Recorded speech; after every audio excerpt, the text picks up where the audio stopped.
Tony Silvernail. I am the organic transition trainer for the Organic Association of Kentucky. And today I'm here to talk to you a little bit about what the program has to offer for growers here in Kentucky and some of the other background information on oak. The agenda for our talk today, we are going to talk a little bit about oak, the Organic Association of Kentucky. We're also going to introduce you to some of the statistics on what all exciting is happening here in the organic world, here in Kentucky and in the nation, and a little bit of information on what certified organic really is. And the big question is certification right for you and your farm, and how I get started, and some of the resources that are available out there. We'll try to cover this all in 20 minutes. So the mission of oak, if you're not familiar with us, is advancing the organic regenerative agriculture to improve the health of the environment and our communities. Growing ecological resilience, economic viability, and social justice futures for Kentucky farmers through education and technical market resources.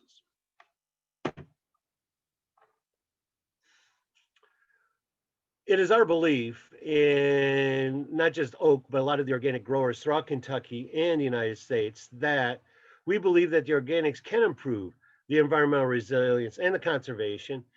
And we also believe that it can improve human health. That was one of the main reasons I got into it. And it can provide regional prosperity. And that comes through a better economic future for the farmers, a little bit more sustainability for the farmers, and less reliance on a lot of outside influences.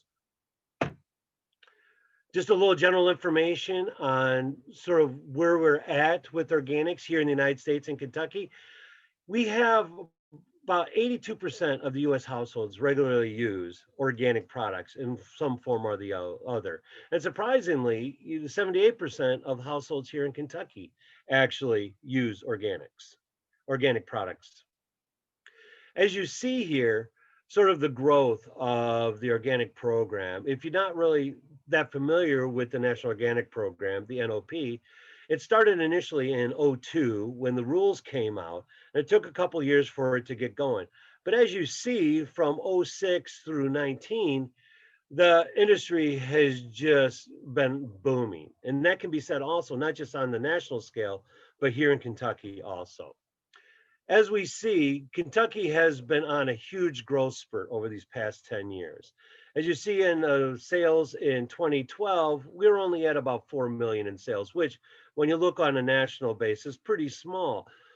But when you look over these past 8 years, our growth has gone up to almost 40 million in sales. So over 8 years, our sales have increased almost tenfold. So that's remarkable. And a lot of it has to do with obviously oak. We've been having a large presence, getting people into the oak market, the organic market, and KDA, they're helping assistance in pushing this forward. But also a great pusher of this has been just the demand, consumer demand. As you see, there's growth, and I don't see the growth abating at all here anytime in the near future. A little bit of overview of where I say we inclusively, us organic growers are throughout the state of Kentucky. A lot here in the central bluegrass, you'll see over towards like Todd and Christian County. Over in the western part, there's more grains and dairy down in that area. That'd be Hopkinsville and Elkton area. Here in the central part, Casey County, and you just see there's a lot here in central Kentucky. And Jefferson is also, they have a lot of processors and everything in the city around Louisville. A little bit of a breakdown of where we're at here in the state of the producers. As you can see, there's 233 farms this year.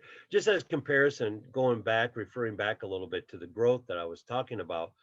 Back in 2019, there was 185 farms, and we grew all the way, over 40 farms in 1 year, getting certified organic. And that growth is just keeps going, and it's great because there is such a huge demand for the product. Okay, so what is organic certification? Well, technically, the organic certification is basically following the rules and filling out the forms that are assigned by the National Organic Program. That would be going through the process of developing your OSP, which is your organic systems plan, being inspected and going for reviews. That is technically what organic certification is. For a lot of others, it's a little more personal. For me, it's a little bit more personal, as far as it's a validation in a way of what you're doing and how you're doing it. And it's a way of giving the consumer a certainty of what you're actually providing for them. So, there's a technical component of that, of yes, that is organic certification, is, abiding by the NOP rules and jumping through their hoops, but it's also sort of validation for a lot of us. Is organic certification right for your farm? Now, this here again, this is a very personal question. Organic farming is not easy. It is a lot more difficult from just a production standpoint. You're not allowed a lot of the resources that are in conventional farmers as far as pesticides. A lot of those are not allowed, but also you're also required to keep records much more than you would do in any conventional. So but it also comes down to like not just that being a possible barrier, but is it right for you, your family? Does this sort of go with your philosophy on how you want to produce and how you want to treat the earth around you? So it's very personal. And for me, obviously it has been right, and hopefully you'll decide it's right for you also. Okay, now we're here to the gist of sort of the organic transition trainer. This is one of the unique programs that Oak offers for its members here in the state of Kentucky. It's a free service that we offer to growers. And what it is, it's essentially you'll contact Brooke at Oak. You'll fill out a form, and then I'll get contacted, and I'll come out and help you develop what's called your organic systems plan. That's the main document, sort of your business plan for your farm. And that's what you would do. But it goes beyond just developing the OSP. It's a matter of I help introduce you, if you're not familiar, with the National Organic Program rules and looking at, how those rules can apply to your unique situation. Because all farms are really unique. So there is no cookie cutter for any of these, no silver bullet. You really have to sort of dive deep and see where people are and see what they're willing to do and how big they want to go. And I mean, here again, it's all a personal choice. And this is something that as a transition trainer, I'd help you work through. Here in Kentucky, the main certifier is Kentucky Department of Ag, KDA. The National Organic Program, which is part of the USDA, basically accredits, there's about 100, I believe, certifiers throughout the United States. KDA obviously is the big one here in this state. EcoCert is another one, OneCert, OFA. You can see them. Oregon Tilth now here is in the state of Kentucky. So those are some certified agencies that are available to the growers. One of the advantages of KDA, it is relatively cheap, inexpensive, I should say. It's only $250 per one scope. Scope, when you're referring to production and certification, refers to whether it's a crop, a livestock processing, or wild harvest. Those are the four main scopes that NOP can certify organic. And this would be something too we'd talk about. And there is a stepwise process as far as getting certified. If you want to get your animals certified, you first got to get your your crops certified, then you can go to and get your livestock certified. And this is something that's all part of the discussion as we're going through the transition training. And the KDA organic program, it is on the website. And from there, I always do the introduction as far as introducing them to where the forms are, some of the resources and everything like that. A little bit more in depth now on some of the things you'd look forward to doing. There's a basic application, and here this is on the KDA website. That's 6 pages, just some general information about your farm. The meat and potatoes of your organic system plan is the the meat potato is the OSP, the organic system plan.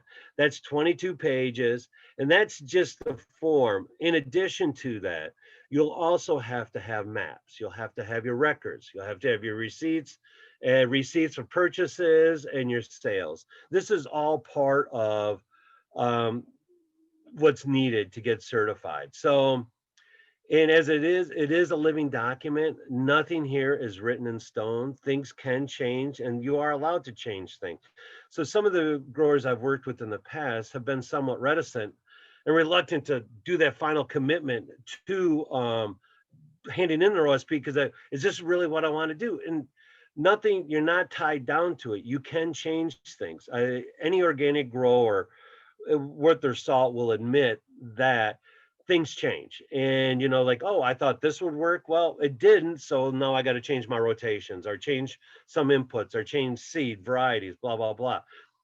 So you are allowed to do that. And like I say, it is a living document. And there are essentially 5 steps to getting certified organic. The first step is here what we were just talking about, the organic systems plan.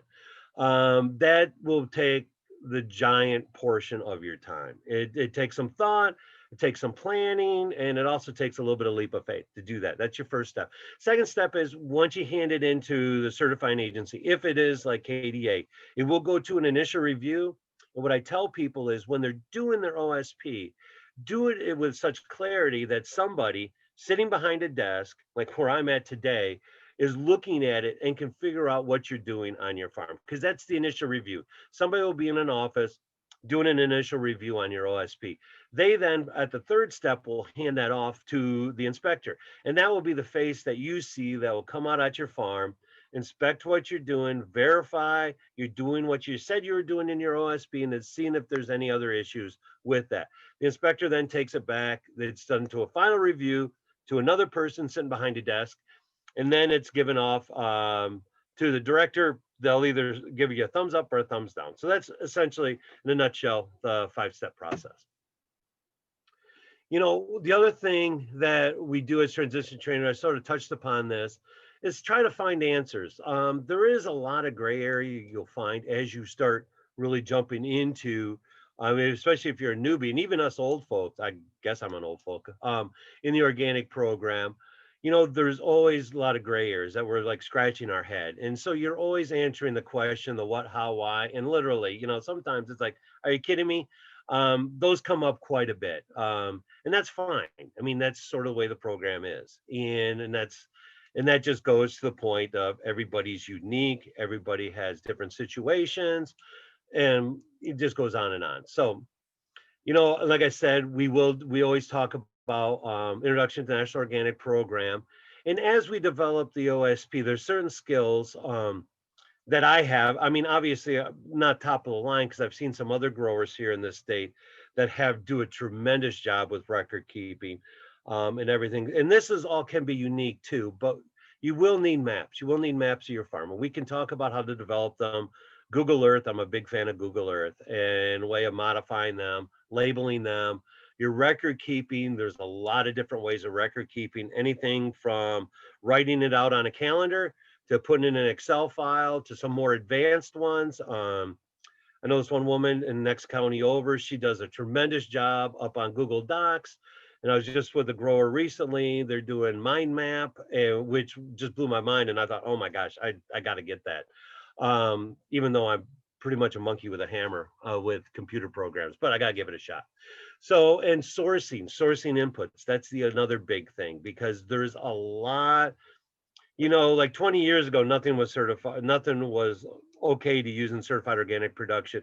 Now you're seeing a lot more of it, but at the same time, you're seeing a lot of stuff that are sort of sketchy that it'll say organic, but organic's just referring to it's got so much percentage of carbon. It's not actually okay to use in a certified organic production. So you got to be careful with sourcing and just some general information on practices. And here again, it goes back to your farming unique. What works for me in my market and my sales at my farm may not work where you're at in Eastern Kentucky or Pulaski or over in the purchase area around Paducah. So you really have to sort of tailor everything according to where you're at. And I always like to use this from Grace Hopper. She was a brilliant computer scientist back in the 50s and 60s. Her favorite saying was, it's better to get forgiveness than permission. But in organic agriculture, never, never, ever, ever, ever, ever do that. Always look for permission because forgiveness can only come if you screw up. with retransitioning your ground for 3 years. So it's always good to do, don't take things at face value, definitely verify what you're using. And like I said, forgiveness is not absolution. I mean, forgiveness will have to come through having to retransition your ground if you use non-permitted products on your organic production. And that's something as a transition trainer that we'll work with you on. A little bit of overview. This is the front page of the 2020, the OSP. It looks innocuous and innocent, but there is a lot to it. And like I said, we'll go over that. Inputs. There are agencies around this country that KDA does accept. There's the OMRI, the Organic Materials Review Institute. That's the main one. And if you see an OMRI sticker on something, you can use it organically. But KDA also, there's some other major um, groups that actually certify products to use in organic production. One's the Washington State Department. I got the logos up there. The Pennsylvania Certified Organic and the California Department of Food and Agriculture. So look for these on your products. And some of them don't have them. So you do have to do a little bit of research prior to jumping into using any products. You know, generally speaking, you can't use any conventional pesticides or synthetic fertilizers, no Roundup or none of the major insect sprays, no synthetic fertilizers, no 20 or anything like that. The big no-nos that I call them is sewage sludge, biosolids, and GMOs. Those are, without a doubt, anything associated with them you can't do. Antibiotics and growth hormones in animals are also banned. There are some vaccines and stuff that are available for the animals, and that's changing. And that's one of those things that when the organic program each year seems to change somewhat. So you just got to be on top of it. And that's something as a transition trainer can help you look into and keep on top of a lot of what's allowed and what's not allowed. Going back to the farm maps, I always say this is one of the most important first steps when you're developing your OSP. It helps sort of define your working area, your production area, and it also helps you visualize. I'm a visual learner. So if you can visualize your fields and everything like that with something on the screen, and then you can then transfer that knowledge, give that to any reviewers or inspectors, and it just helps everything all along. So I spent a lot of time with growers like a Google Earth. This was just a small part of a farm I was working with up in Minnesota, one part of it. And you can sort of define the areas and then you can start looking at rotations and everything like that. This is something that I will help with as we develop the OSP. Record keeping, I touched upon that. Calendars, some of the plain folk that I've worked with throughout the state, I've had the pleasure of working with, they keep their all their information on calendars. And that's great. It's easy to access, as an inspector, you can go there, see that. Excel documents is sort of what I use. I use a combination of writing it in a calendar, then entering it into Excel. Google Docs and like Mind Map, you're sort of like stepping up your game. And like I said, I may be too old for it to learn those things, but those are great tools. And I'm sure there's a lot more. And you're not just restricted to these. There are a lot of options out there. As long as you can keep good records and keep them in a fashion that somebody reviewing you can understand. Here's a little bit of some of the stuff that I've done. As far as seeds, you do have to keep a seed inventory. That's also part of your records. And sales. Sales are important because as they go through an inspection, you will be audited and they will do what's called a mass balance and a trace back. So those are just some of the things to look for, that you will have to have sales and receipts and stuff available. When you're looking at seeds, they must be certified, but there's some caveats to this, and this is what we talked to about too. And the only thing that's certain is annual seedlings and annual planting stocks, such as clones or anything like that, hemp clones, do have to be certified organic. But perennial, you can treat them as long as you wash all the potting mix off or their bare root, and you have them under organic management for a year. They can be certified. When you're looking at if you can get certified organic, there is a 36 months transition. And if you just move on to land and the previous landowner can verify for you that nothing's been done for like 4, 3, 4, 5 years, you can get what's called a previous land use declaration, have them sign that. And and not all land needs to be certified. If you're on a farm and you do have a split operation, yes, just certify what you're going to be using, for organic, and that is allowed. And you can actually run conventional animals on organic land. So there are different variances that allow for like a split operation. You know, um, the general preparation, that's sort of like just going through your OSP, developing that. This is an annual renewal process, and getting your established cropland. That would be just a matter of seeing where you are. If you are moving on to land, you are transitioning. When did the transition start, and when can it actually products coming off that ground be certified organic? There's a lot of different programs. This is one of the new things that's great too for organic growers. Not just this great program at Oak, but actually NRCS has been a great partner with a lot of their equip and their conservation activity plan. These are really, really great resources. NRCS has been a really good partner in that here for us here in the state of Kentucky. And to get started, you get to first initially deal with, not deal, that sounds bad, but you get to correspond with Brooke Gentile. She's the executive director for Oak. She's awesome. And I'm not just saying that just because she signs my paycheck. No, but she's great. She'll get back with you quickly and we'll get you on the timeline for working with a transition trainer here in this program. All right. So some of the other Oak programs that were besides this conference, which is virtual this year, and a lot of kudos go out to the staff, Brooke, Jenny, Robin, Katie, all the people that have just been killing themselves for this virtual program. I think this is actually harder. Listening to them is harder than the actual in-person conferences. They're doing a great job. But we have field days too. Initially here at the beginning of this year, they will be virtual. But the later ones in this year, depending how everything goes with COVID, it's to be determined. And hopefully, we get on top of this and we'll actually have on-site field days towards the end of this year. And obviously the transition training, which I've been going on about here for the last 20 minutes.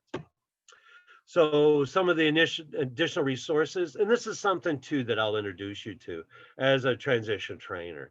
There's a lot here, and there is a lot out there. There's a gentleman, he made this great point years ago, and I hadn't really thought about it, but we were at a field day over in Christian County, and this one gentleman, Melvin Troyer, he's with Big Grain Coffee out there in Guthrie. He made the point, and it was true that 20 years ago when we were into organics, it was really hard to find resources to help us along. And now, along with this transition training program, there's so many other resources out there to help farmers and to give them information and to get products that are certified for organic. So the information's out there. Sometimes it may be hard to find, and that's something that we can help you with in the transition training program. And join the Oak Network. Please become a member. I mean, it's a great resource. I've been a member since almost its inception. I've been different capacities with Oak for the past 10 years. It's a great organization. It's great networking for everybody, getting to see what farmers are around you. You wouldn't believe how much that helps. I mean, not just from a financial, maybe sharing costs, and everything being organic, but also from a psychological, knowing that you're not alone. If you're out in some county and you're thinking you're an organic grower, maybe it's good to know that there's other organic growers. And that's something that the Oak Network can help with. So just follow us on the social media at Oak Association. And questions here again goes back to Brooke. And thank you for participating today. And I will be available this Saturday on the 30th, Saturday the 30th from 3:50 to 4:45. We'll have online discussion. So any questions that you have pertaining to this, please log in and I will be there. And if I can't answer you, there will be smarter people also on the line that can help you with it too. So if I can't, there will be people there that can. So thank you for participating today. It was great. I wish I could have been talking to you in person, but all things will come to an end, and hopefully I come out to your farm sometime here in the future and help you get certified organic. Hey, have a great day, and thanks again.